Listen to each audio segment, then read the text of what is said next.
السلام عليكم ورحمة الله وبركاته. اهلا بكم معايا في فيديو جديد من وي. فيديو النهاردة ان شاء الله هشرح فيه معاكم طريقة عمل مربع لعمل مفرش سرير سهل جدا جدا وبسيط وفي منتهى الجمال والروعة. المربع بتاعنا النهاردة بنبتديه بدائرة وبعد كده بنحوله لمربع. بنشغل اكتر من وحدة طبعا، الوحدات اللي تكفي عدد مفرش السرير، وبعد كده بنشبكهم. في اكتر من طريقة للتشبيك شرحنا بعضهم ولسه ان شاء الله هنشرح مع بعض اكتر من طريقة للتشبيك باذن الله.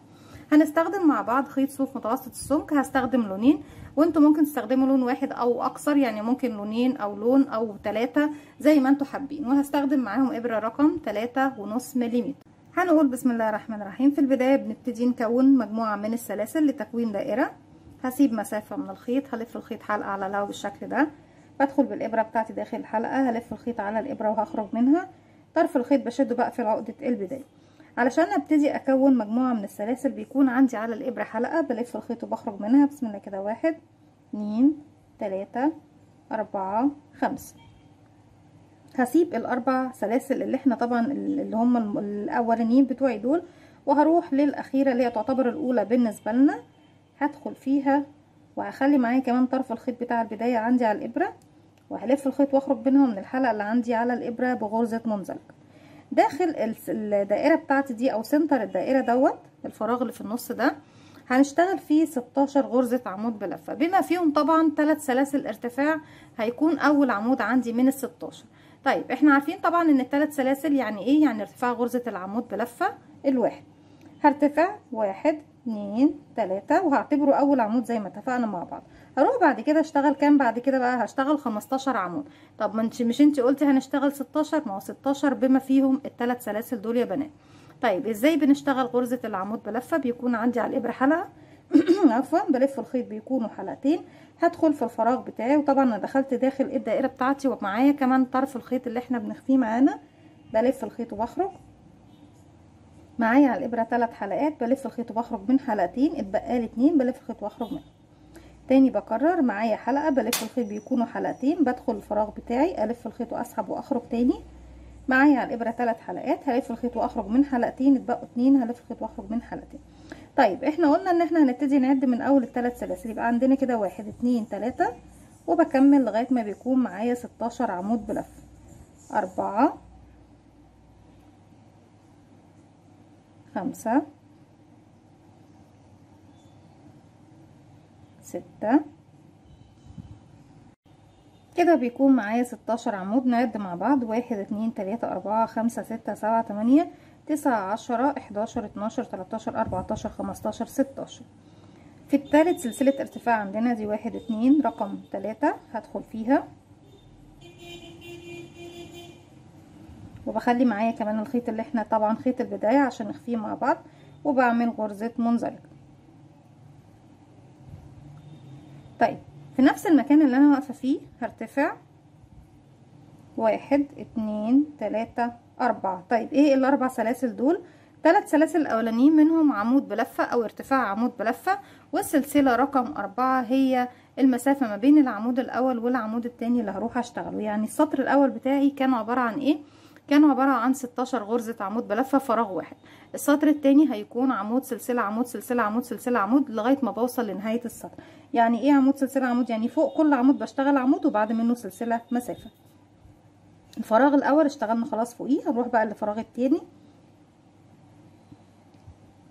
بدخل الف الخيط واخرج، الف الخيط واخرج من حلقتين، الف الخيط واخرج من حلقتين، سلسلة مسافة، واروح للفراغ اللي بعده. طيب في الفراغ اللي بعده او عامة في الراوند رقم 2 احنا بنشتغل فين يا بنات؟ انا عندي هنا شايفين الفراغ الصغير خالص ده اهو، ده اللي هو فوق العمود نفسه وتحت حرف الفي. بيكون عندي فوق حاجة زي حرف الفي او رقم ال7 زي ما احنا شايفين، فيها ضلع امامي وضلع خلفي. بدخل من تحتها وبشتغل العمود بتاعي، عمود سلسلة، العمود اللي بعده فوقيه عمود، وهكذا طبعا عمود سلسلة عمود سلسلة عمود سلسلة عمود لغاية ما بوصل الى النهاية.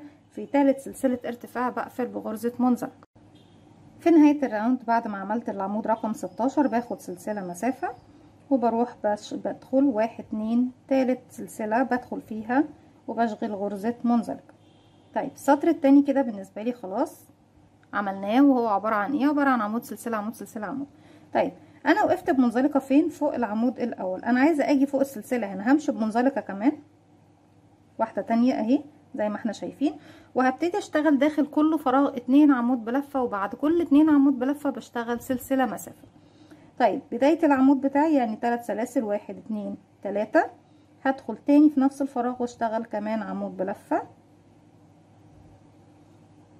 بعد 2 عمود بلفة باخد سلسلة مسافة. طيب هنروح فين؟ هروح فوق السلسلة اللي بعدها، فوق العمود بسيبه، بروح فوق السلسلة بشتغل 2 عمود بلفة، 1 تاني في نفس الفراغ 2 سلسلة، هسيب العمود واروح للسلسلة واشتغل 2 عمود بلفة، وهكذا طبعا فوق كل سلسلة بشتغل 2 عمود بلفة في نفس الفراغ، وبعد كل 2 عمود بلفة باخد سلسلة واحدة بس مسافة. هكمل بقى الراوند بتاعي بنفس الطريقة وهرجع لكم. رجعت لكم تاني، وفي نهاية الراوند او السطر بتاعي بيكون فاضل لي عمود بلفة بشغله معاكم عشان نبتدي نغير اللون للون الجديد. علشان اغير اللون بغيره في اخر حلقتين من اخر غرزة موجودة عندي.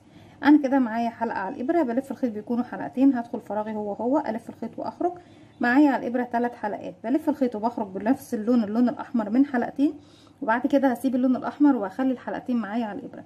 هجيب بقى اللون الجديد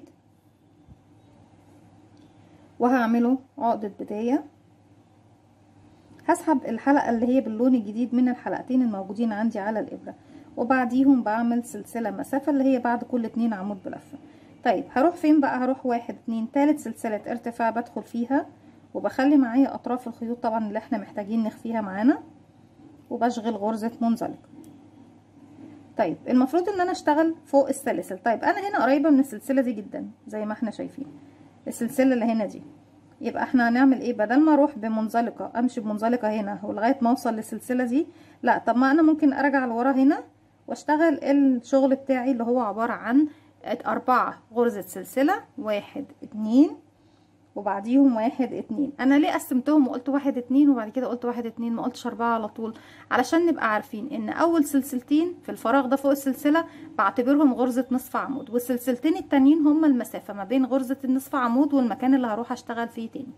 طيب اشتغلنا هنا في الفراغ اللي فوق السلسلة دي، هسيب بقى العمودين دول وهروح اشتغل في الفراغ اللي فوق السلسله اللي بعدها غرزه نصف عمود كمان. طيب بنشتغل غرزه النصف عمود ازاي؟ بيكون عندي على الابره حلقه، بلف الخيط بيبقوا حلقتين، هسيب العمودين وانزل هنا عند السلسله، هلف الخيط واخرج، معايا كده على الابره 3 حلقات. في النصف عمود في العمود بلفه احنا كنا بنلف الخيط ونخرج من حلقتين، نرجع نلف الخيط ونخرج من حلقتين. اما في النصف عمود الفرق بينه وبين العمود بلفه ان انا بلف الخيط واخرج من ال3 حلقات مره واحده، 1 2 3. انا كده اشتغلت غرزتين نصف عمود. بصوا اهي كده نصف عمود سلسلتين نصف عمود، سبت من تحت 2 عمود بلفه تحت السلسلتين، هرجع اخد سلسلتين 1 2 وهسيب العمودين دول وهروح للفراغ اشتغل بقى المره دي غرزه عمود بلفه. هلف الخيط، هدخل فراغي، الف الخيط واخرج، الف الخيط واخرج من حلقتين، ارجع الف الخيط واخرج من حلقتين، اخد 5 سلاسل مسافه. ودي انا هنا اشتغلت ليه عمود لان دوت مكان الزاويه الاولى بتاعتي، في الزاويه بشتغل عمود 5 سلاسل عمود، 1 2 3 4 5. طيب بعد ما اشتغلت 5 سلسلة زي ما احنا شايفين، هسيب ايه من تحت وهشتغل فين؟ دايما بشتغل فوق السلاسل بس يا بنات، هسيب عمودين واروح اشتغل فوق السلاسل عمود بلفة تاني، ودي بتكون اول زاوية معايا. طيب بعد كده هنروح فين؟ هناخد سلسلتين مسافة، 1 2 وهروح فين؟ هسيب العمودين اللي تحت دول وهنروح نشتغل فوق السلسلة غرزة نصف عمود. هلف الخيط، هسيب العمودين واروح فوق السلسلة، الف الخيط واخرج، الف الخيط واخرج من 3 حلقات، 1 2 3. هرجع تاني اخد سلسلتين، هسيب بقى الخيط الاحمر انا مش محتاجاه تاني، واعتقد ان احنا كده ايه يعني اشتغلنا عليه بما فيه الكفايه. سلسلتين 1 2 والف الخيط واسيب العمودين واشتغل كمان نصف عمود. احنا اشتغلنا كده اول نصف عمود، ده تاني واحد،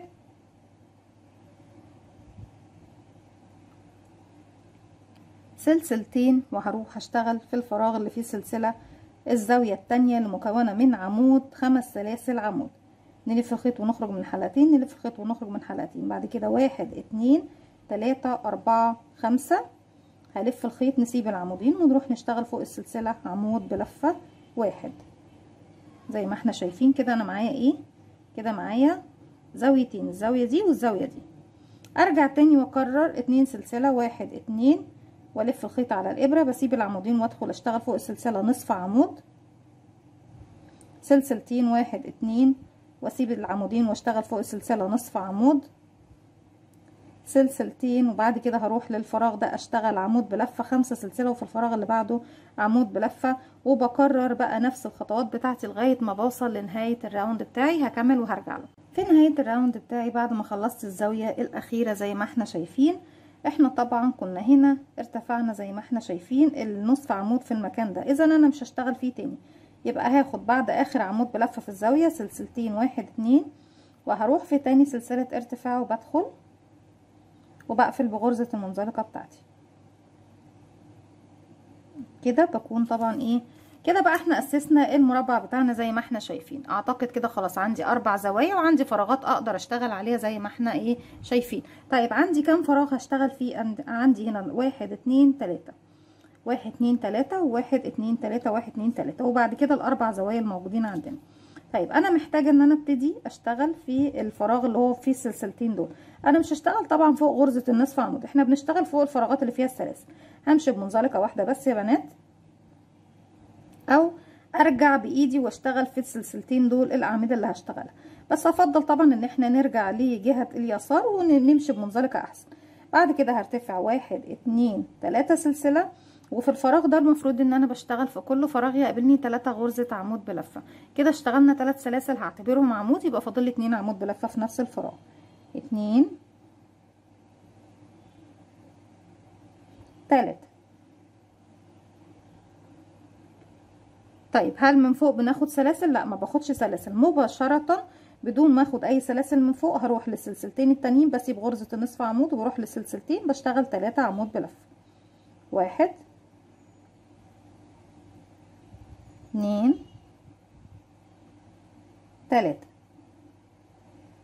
طيب هيقابلني بقى الزاوية اللي هي فيها 5 سلسلة.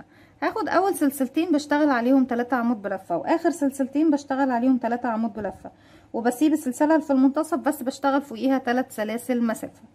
يبقى هنروح عندي هنا من تحت السلاسل بشتغل 3 عمود مباشرة. 1 2 3. بعد 3 اعمدة بشتغل ايه 3 سلسلة، يعني بعد ال3 عمود بشتغل 1 2 3، وهرجع تاني في نفس الفراغ بشتغل كمان 3 عمود. 1 2 3. الشكل ده زي ما احنا شايفين اهو. هرجع هيقابلني سلسلتين فيهم 3 عمود. 1 2 3، فوق السلسلتين اللي بعديهم 3 عمود. 1 2. احنا كده اخدنا الخيط الاحمر اللي معانا تحت وانا مش محتاجاه.